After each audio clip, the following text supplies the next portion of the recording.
5:15 American Standard Time. The day-end rush is on as homebound workers throng the streets of every city, town, and hamlet. The Jane and John Does of the workaday world, all of them made kin by thoughts of home and that looking ahead to dinner gleam in their eyes. Out at the other end of town, it's hustle and bustle time, too. The climax of the day for Mrs. Housewife, as she whips up the victuals for a family that will soon be in from work and play.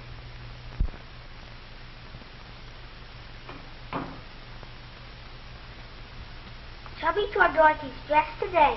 Oh, I don't suppose he meant to. Yes, he did, and he had to stay after school for it.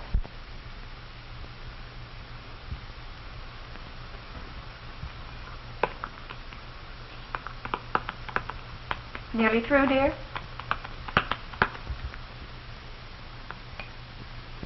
You just know it's getting close to nosebag time, for here comes the star boarder. Nothing could have torn Junior away from that sandlot ball game but an empty inner boy hollering for help. Hello, son. Hello, Mom.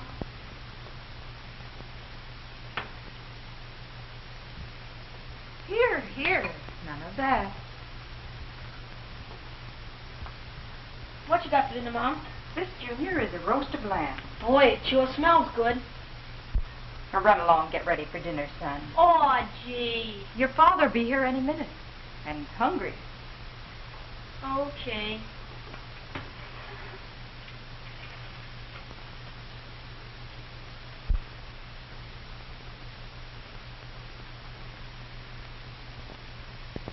And does Mary Butler know her appetite appeal? It's Del Monte early garden peas tonight. And when those succulent green gems go on the table as a partner to that roast, well, can't you just smell a dinner fit for a king? Well, how'd the baseball game come out today, son? Swell, we beat the Sluggers 3-0. You did? Make any home runs? I made one. Good.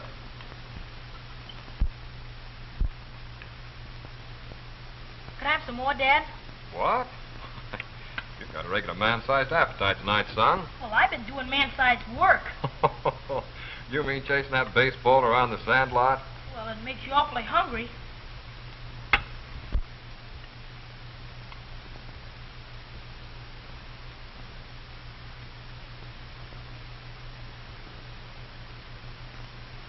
That's his third helping, Daddy.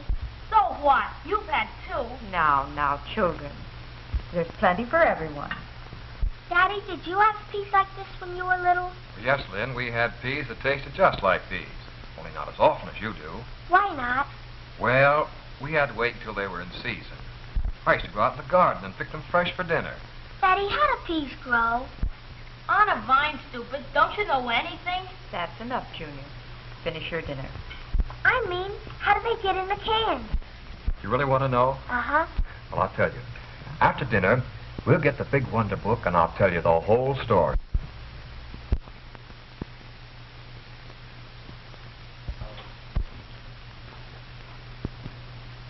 Well, how's Daddy's little girl tonight, huh? Well. That's good.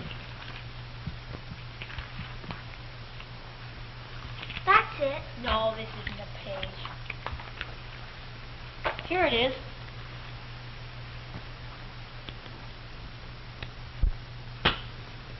You know,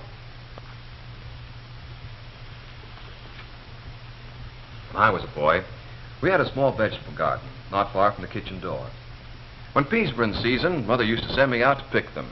She and your Aunt Carrie used to shell them by hand. But nowadays, think how much easier it is. Why, we can have fresh peas any day in the year, grown especially for canning on great farms like this.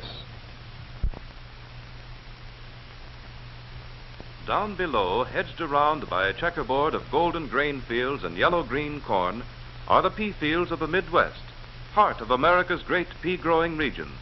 Much of this fertile soil, as in other favored pea regions, is now farmed by Del Monte, clan-planted, to bring each field to perfection in proper succession, that canning may continue in full swing rhythm throughout the season. Here, during the Black Hawk War, a trio of famous men, Abraham Lincoln, Zachary Taylor, and Jefferson Davis, gathered together in council on a piece of land now farmed by Del Monte. Who could have foreseen in that distant hour that the rolling prairies of Illinois would one day become this lush green garden? In the towns that dot the countryside breathes a social and economic life that hinges on the harvest and canning of vegetables for the market baskets of the world. As the season nears, conversation on every hand turns to one major question: how's the pack this year? For when the pods are well filled and the harvest heavy, there's work for everyone and community prosperity. From the surrounding fields, endless truckloads of peas, harvested just at the instant nature says ready, converge on big canneries like this one, located at strategic points wherever the peas grow best.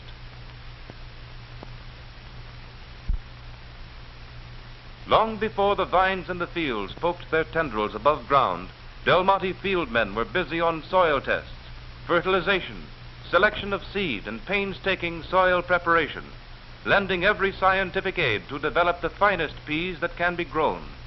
For it's in the field, and in the field alone, that quality is made.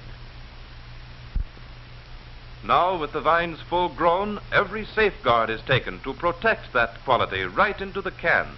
Every field must be cut when the peas are just so. Timing counts, and how. 1 hour too early or too late, and that prime quality may be lost forever. Comes the 0 hour and harvesting begins. The peas in their pods are just busting their buttons with on-the-minute freshness. There's not an hour to lose, and the mowers move in to capture that June morning flavor right off the vine. There's no twiddling thumbs when nature's the timekeeper. From the minute the field checker gives his go-ahead, it's a race of men and machines against time. It's a chain of many links, this harvest job, each dependent on the other. If only one machine fails, the chain is broken, the whole canning sequence thrown out of stride. When the vines are covered with dew and the pods are crisp and snappy, when the peas are at their peak, that's when the mower goes to town. Hightailing its way down the pea patch, it shears off each vine, like barber clippers on the back of your neck. And then, like a juggler that does a different trick with either hand, rolls them into tidy windrows, ready for the loading crews that follow right behind. With train-schedule precision, the loaders follow right on the heels, or rather the clippers, of the mowing machine. Pods are still crisp with dew as that venerable farm tool, the pitchfork, begins hoisting them onto the wagons. Relentlessly, the wagon trains move down the windrows, pitchers on either side holding a steady pace to keep in motion the rhythmic cycle from cutting to canning. There's no stop sign for these men until the wagons are loaded.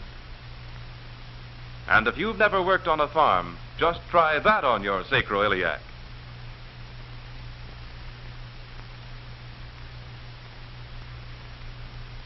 But maybe this type of pitchfork is more to your liking. Fast mechanical loaders to speed up the harvest on big farms like this. Straddling the rows so as not to injure the pods, it carries its own passport to any spot in the field.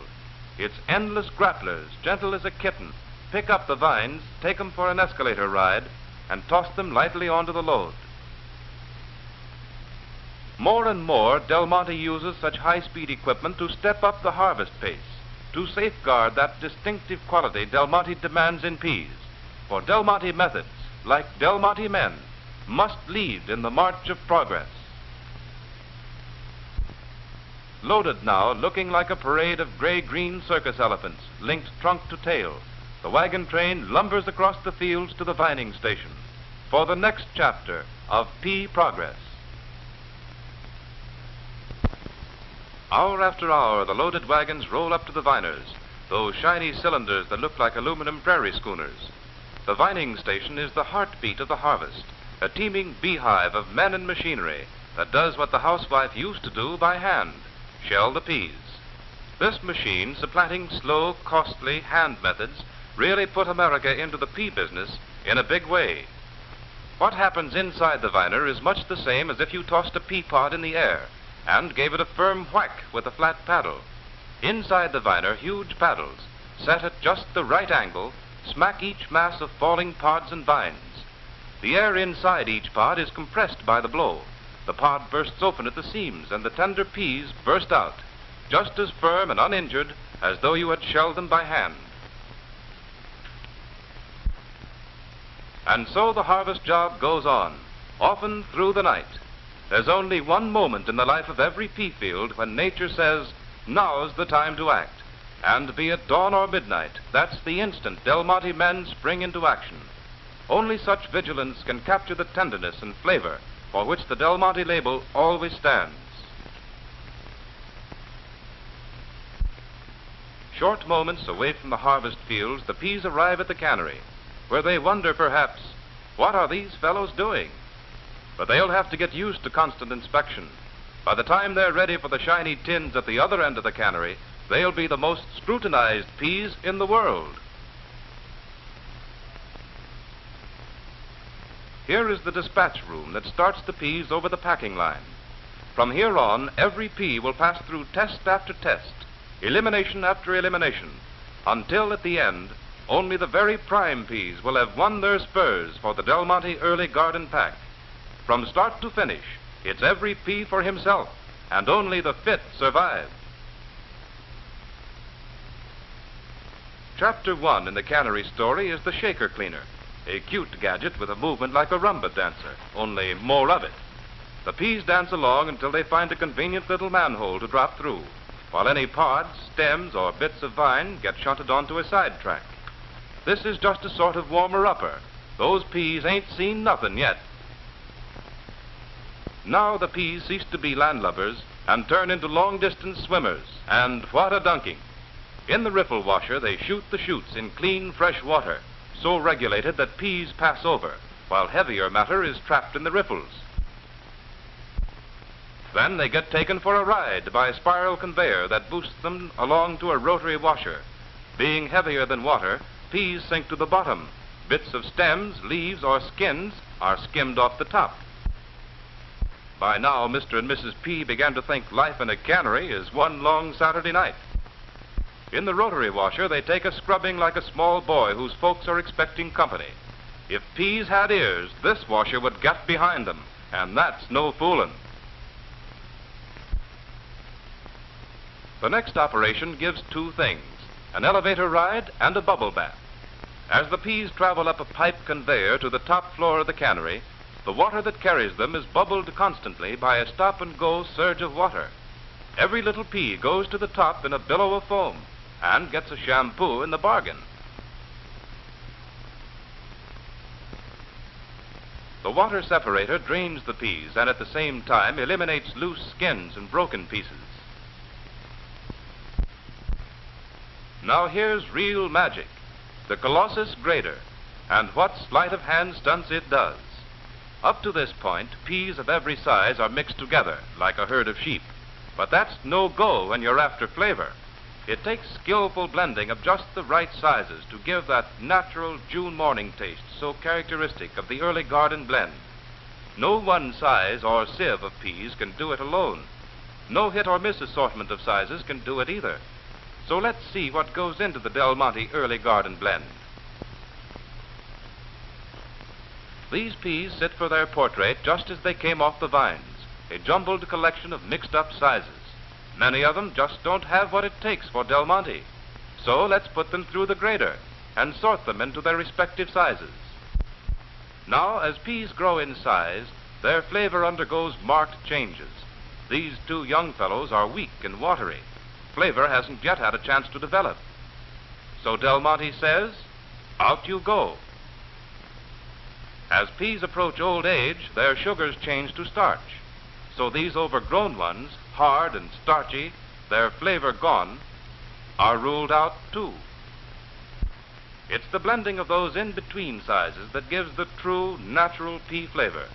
And that's exactly what Del Monte takes for its early garden blend, the pick of the pod. Gee, I guess that's why they taste so good. Why, of course. You know, I can hear my mother now. Feel the pod, son, she'd say. Take just the best ones. So I'd leave those skinny little flat ones that had no flavor, and the big old ones that were hard and starchy, and take just the prime plump ones, like they do at that cannery. Now, were they good? Yes, sir. Those peas we had tonight were just like old times. Yes, that's one important keynote to Del Monte flavor. The Colossus grater, at one fell swoop, unravels those mixed-up sizes and catalogs them for blending. The little ones first, the big ones last. And there you are. So far, so good. Our peas are nicely segregated into proper sizes. But now another safeguard. The quality grater gives them a double check for prime perfection. In its continuous brine bath, any hard, starchy peas sink to the bottom like pebbles in a duck pond. The tender, sweet ones, being of lighter specific gravity, bob up to the top and travel swiftly on to further proving grounds.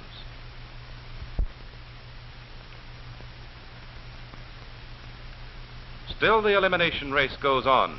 From the quality grater, the peas travel on to white conveyor belts, where sharp-eyed experts, armed with automatic pickers, are on the alert for broken or discolored peas.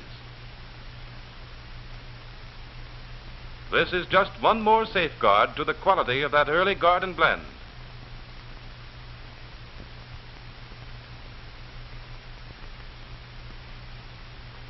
After this careful working over, the peas roll off the belt and into hoppers that channel them into the blending flumes. These bring together peas of the selected sizes, not too young, not too old, but just those exactly right in-between sizes to produce that natural, delicate, right-off-the-vine flavor. There's no hit or miss, no guesswork in that famous Del Monte pack. When these selected middle sizes come together in the final blend, you get a balance of the finest flavor ever captured from a garden on a dewy June morning. Up to this point, it has been a long series of cold tubs and showers for those fast-traveling peas. Now, in this long cylinder, the blancher, they take their first hot water plunge, winding up a cleaning job that started way back at the other end of the cannery. And then, just as you do in your own shower of a morning, the peas jump under that last cold spray on the shaker washer. By now, every one of those ambitious young peas knows its bend places, and no mistake about it. Comes now the final ordeal, a rigid inspection for broken pieces or discolored specimens. If a pea can get by this gauntlet of sharp-eyed eliminators, it can throw out its chest and say, "I'm a world champion. I made good." Why all this trouble, all this constant inspection, the careful selection and painstaking elimination? Because Del Monte is determined that any product under its label will be the best that nature, science, men and machines combined can produce. That's the answer. These are the prime peas of the harvest, skillfully blended to produce that succulent right from the garden flavor, uniform in color, uniformly tender, as perfect as nature could make them. It's the last lap now, and those tender peas, like a June morning peeking at you through a window, are lined up at attention, awaiting their turn at the filling machine.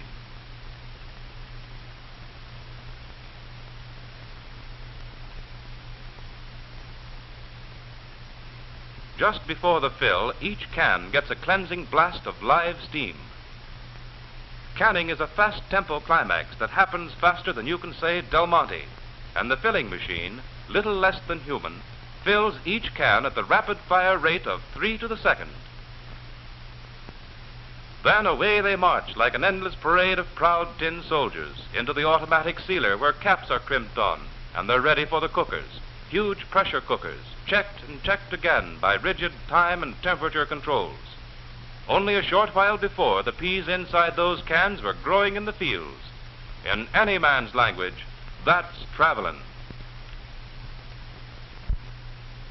Such is the story of Del Monte peas.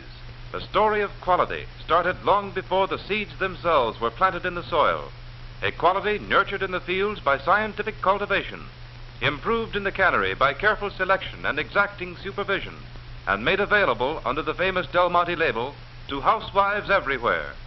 From field to cannery, it's one continuous cycle of unremitting care, of men, methods, and machines, all dedicated to one ideal, that Del Monte peas shall be none but the pick of the pod.